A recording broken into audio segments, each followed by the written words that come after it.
Siguradong uunlad po ang bansa natin kapag si VP Sara Duterte ang mauupo bilang susunod na Pangulo.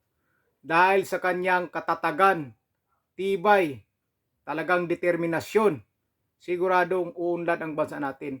Walang problema na maharap ang bansa kung si VP Sara Duterte ang mauupo bilang Pangulo dahil kayang-kaya niya yan harapin. Dahil nakikita po natin ngayon kahit gaano karaming pagsubok ang kinakaharap ni VP Sara Duterte, pinagtulong-tulungan siya, pero nandyan siya lumalaban, nakatayo, naninindigan sa katotohanan. Kaya kapag siya ang nagiging Pangulo ng bansa, walang problema na hindi kayang lampasan.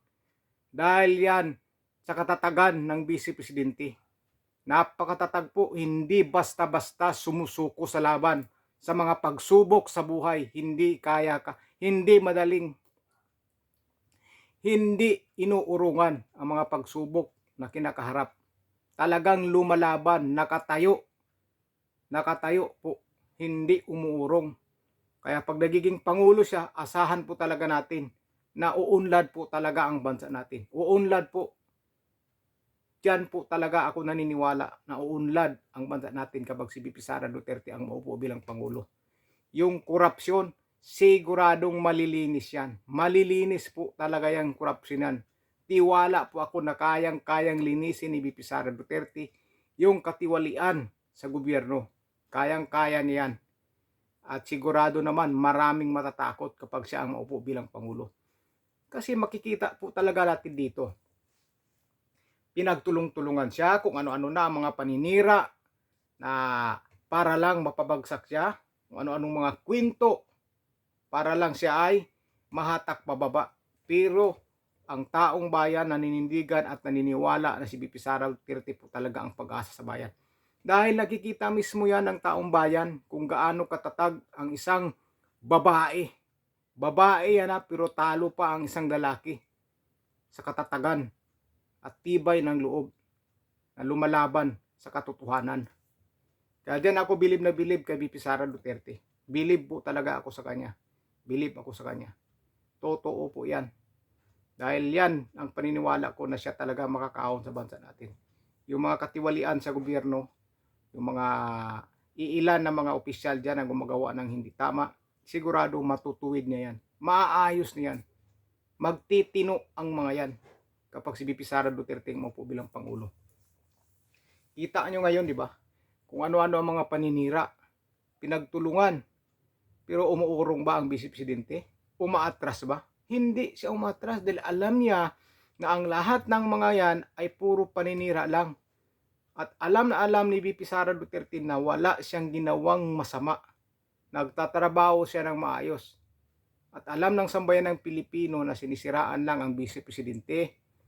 Kahit sinisiraan, pinapabagsak, pero tingnan nyo ang Vice Presidente, busy pa rin sa pagtatrabaho. Umiikot sa iba't ibang lugar para makapagbigay tulong sa mga taong nangangailangan. Tingnan nyo yung opisina niya. Napakasipag ang lahat ng mga nandiyan. Napakasipag. Tuloy-tuloy ang siserbisyo. Tuloy-tuloy.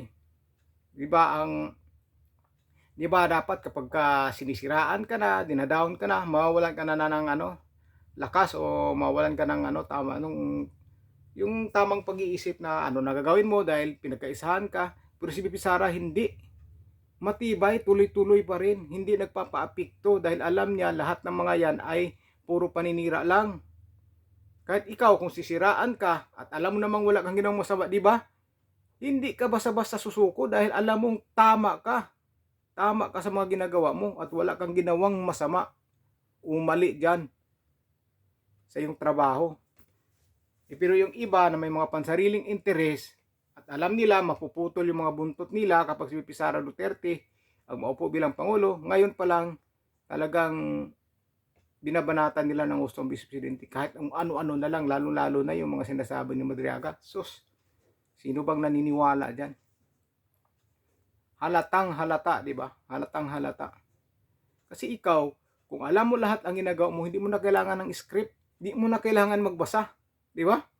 Dahil ikaw mismo ang nakakaalam. Hindi mo na kailangan isulat yan. Di ba? At hindi pwede bago-bago yung sinasabi mo, di ba? Ganun yan. Kung ikaw alam mong totoo ang mga sinasabi mo, hindi mo na kailangan isulat yan. Kabisadong-kabisado mo yan. Makakabisado mo lahat yan ang sasabihin mo. At hindi ka magkakamali, alam mo na tama yung mga sinasabi mo. Pero kapag nagkaroon ka na ng script na yan, tapos paiba-iba na yung sinasabi mo dun sa script, halata na. Halata na, di ba? Halata na walang katotohanan. Ako, magsasalita ako ng katotohanan. Hindi ko wala ng script dahil alam ko eh. Alam ko lahat ang gusto kong sasabihin. Lahat ng itatanong sa akin, alam ko kung ano ang isasagot. Hindi ko na kailangan humawak pa ng papel na may nakasulat yan at babasahin ko. Hindi na kailangan yun. Hindi na kailangan. Bukod na lang kung may mga records yan na kailangan mong isulat. Pero yung mga nalalaman mo, hindi mo na kailangan yan. Babasahin pa. Pwede mo na siyang ikwento. Pwede mo nang ikwento kung totoo ka. Pero kapag nagsinungaling ka, kailangan mong isulat yan dahil para mabasa mo lahat yan. Di ba? Mabasa mo lahat. Sinasabi na nga ni na ano ba yan si Ramil Madriaga, bunsong anak ba ni Pangulong Duterte? Lahat alam, lahat nandoon siya, di ba? Napaka-imposible naman yun. Napaka-imposible. Hindi nga natin nakikita yan nung nagiging Pangulo si Pangulong Rodrigo Duterte, di ba? Nakikita ba natin yan siya? Di ba hindi? Hindi natin siya nakikita. Di ba?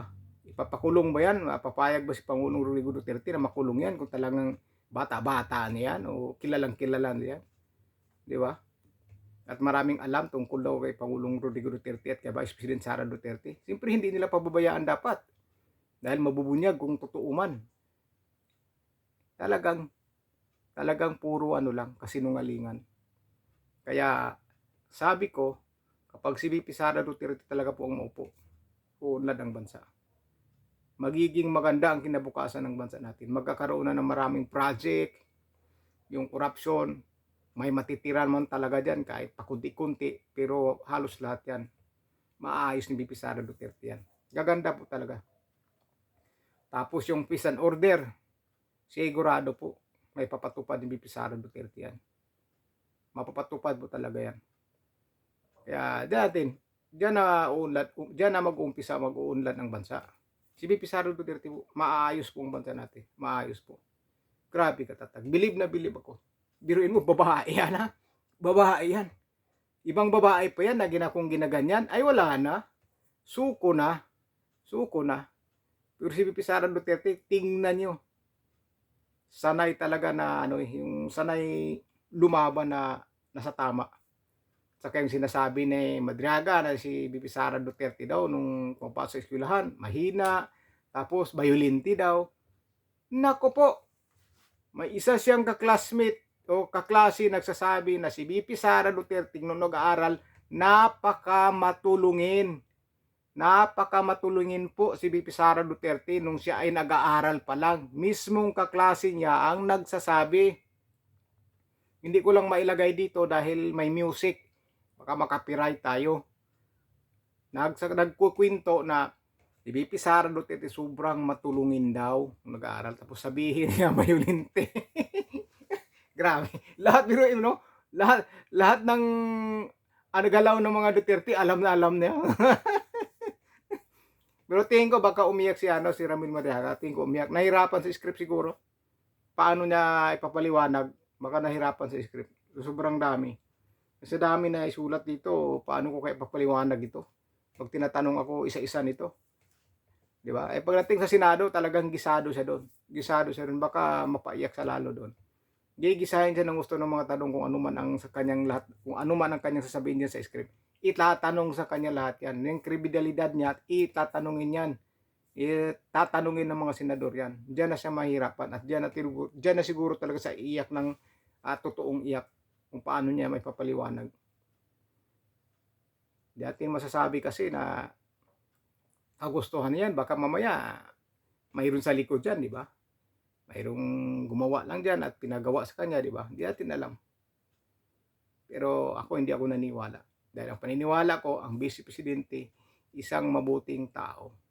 Totoong nagsiservisyo sa bayan. Totoong nagmamahal sa bayan. Manang-mana kay Pangulong Rodrigo Duterte na walang ginawa kundi minahal ang bayang Pilipinas. Minahal.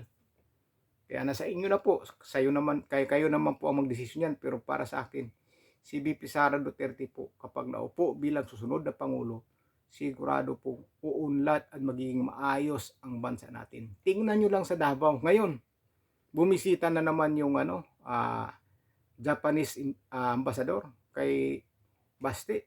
Nakailang bihis na yan, nakapangalawang bihis na bumisita. Di ba? Ang Davao City, ang dami nang pumupunta diyan ng mga ambasador. Bakit dumidiretso sila sa Davao? Dahil nakikita nila ang pamumuno sa Davao ay napakaganda.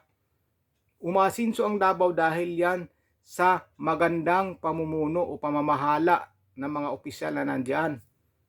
Unang-una na yung mayor, di ba? Pag maganda pamalakad, maganda ang pag-angat ng syudad. Kung nakikita sa Davao, sobrang asinso, di ba? Sobrang asinso, kaya swerte ang naninirahan sa Davao. Swerte po sila. Dahil marami silang benepisyo dyan. Libre gamot, libre hospital, tapos may airport, kumpleto lahat. Palengke, malinis, peace and order, safety. Grabe. Sino ba ang hindi gusto maninirahan pag ganyan?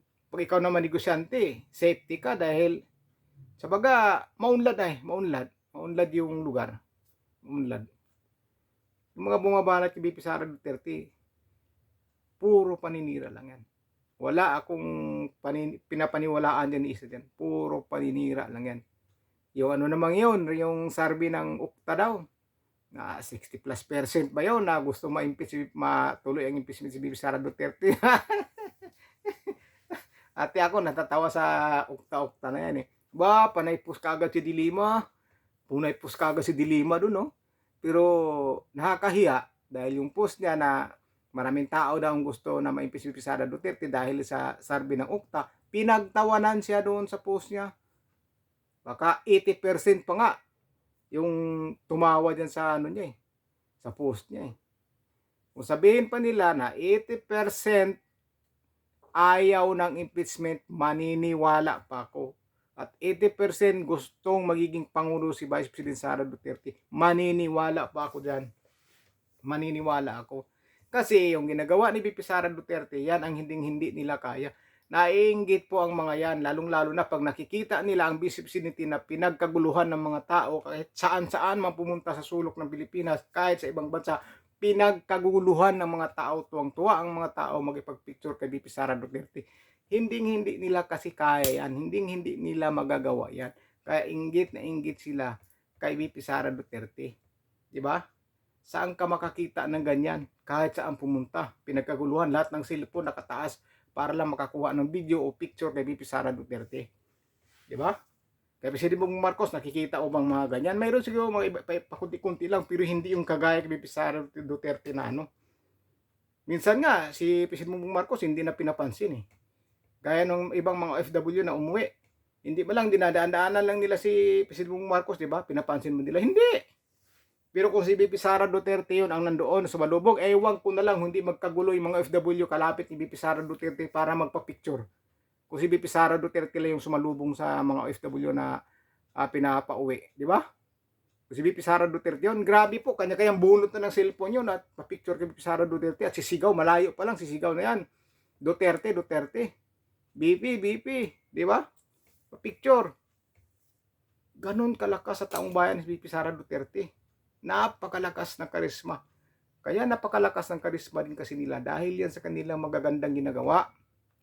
Maayos yung pamumuno nila, maayos ang pagserbisyo sa taong bayan. Kaya nakakahanga po talaga ang mga Duterte, nakakahanga. Ay, believe ako. Hindi gaya ng iba diyan, pakitang tao, puro salita, puro pangako, di ba? Puro ngako, salita. Pagdating sa eleksyon, pangampanya, kakamay-kawayan ka, iikot sulok-sulok ng Pilipinas, sulok-sulok ng para makapagkamay ng mga tao.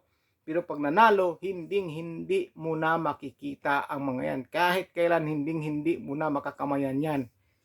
Hirap na hirap ka rin lumapit yan para makahingi ng tulong. Yan po ang katotohanan. Dahil alam po natin lahat yan na kapag dating sa kampanyahan, pupunta sa mga sulok-sulok, kakawayan ka, kakamayan ka, kahit marumi pa yung kamay mo, okay lang. Kahit hindi umiinom, magiinuman, makikisyat pa yan. Bibili pa yan ng inumin. Di ba? para lang piliin ng tao. Pero pag nanalo na yan, goodbye. Goodbye talaga dahil hindi na yan magpapakita sa lugar nyo. Pero si VP Sara Duterte, tingnan nyo, siya lang yung opisyal na kung saan-saan pumupunta para lang makapagbigay tulong, kahit maliit na tulong man yan, makapag-abot man lang ng tulong sa mga taong nangailangan, lalo na sa mga estudyanteng bata na namimigay ng mga bags, di ba? Maliit na bagay yan, pero para sa mga taong nabibigyan, malaking bagay na po yan sa hirap ng buhay ngayon. Dahil alam na po natin, maliit lang yung budget ng Office of the Vice President, di ba? Kaya limitado yung tulong na may bibigay niya, limitado. Pero kapag nagiging Pangulo si Vice President Sara Duterte, lahat ng tulong na kangailangan ng mga Pilipino ay kaya niyang ibigay. Ibibigay niyan. Yung mga pinupuntahan niyang lugar na mahihirap, babalikan yan. Sigurado. Sigurado po, bibigyan niya ng pansin ang mga yan. Dahil alam niya at nakikita na niya kung gaano kahirap ang mga lugar na napupuntahan niya. At kung anong tulong ang dapat niyang maibibigay doon kapag nagiging Pangulo si VP Sara Duterte. Di ba? Si Pangulong Presidente Bong Marcos umiikot ba yan sa buong lugar ng Pilipinas para tumingin kung ano ang mga problema ng mga lugar? Di ba hindi? Halos dito lang sa Metro Manila alis lang kung saan pero hindi yung umiikot talaga kung ano ang mga pangangailangan sa mga bawat lugar. Pero si VP Sara Duterte, alam na niya yan kung ano ang mga pangangailangan. Kaya naglagay siya ng mga satellite offices para malalaman nila kung ano ang mga pangangailangan sa mga lugar na yan. Makapagbigay kaagad ng serbisyong totoo. Yan ang tama. Kaso hindi lahat nalalagyan ng satellite office dahil kulang nga yung pundo nila, di ba? Maliit lang. Pero pag nagiging Pangulo yan, makakarating na po kay Vice President Sara Duterte ang mga hinain ng taong bayan na sa mga sulok. Dahil magkakaroon na yan ng mga ganyan satellite office, di ba? Madali nang makalapit o makahingi ng tulong. Kaya itong sasabihin ko sa inyo, tandaan nyo, maniniwala kayo. Si VP Sara Duterte po pag nagiging sunod na Pangulo, sigurado po ako sa inyo, uunlad ang bansa natin. Aangat ang Pilipinas. Talagang angat. Naalala niyo si Pangulong Rodrigo Duterte nung siya naging Pangulo, sikat na sikat sa buong mundo. Sikat na sikat sa New York Times nandoon. Tapos ano pa ba yung People's Journeys ba yon? Basta sa ibang bansa, yung mukha ni Pangulong Rodrigo Duterte sikat na sikat sa mga ano nila, sa mga magazine nila, di ba? Ganun tayo ka proud dati kay Pangulong Rodrigo Duterte. Kaya pag OFW ka noon, hindi ka basta-basta matitinag dahil alam nila na matapang yung Pangulo ng Pilipinas noon. Kaya ako, kay Vice President Sara Duterte, saludo po talaga ako dyan.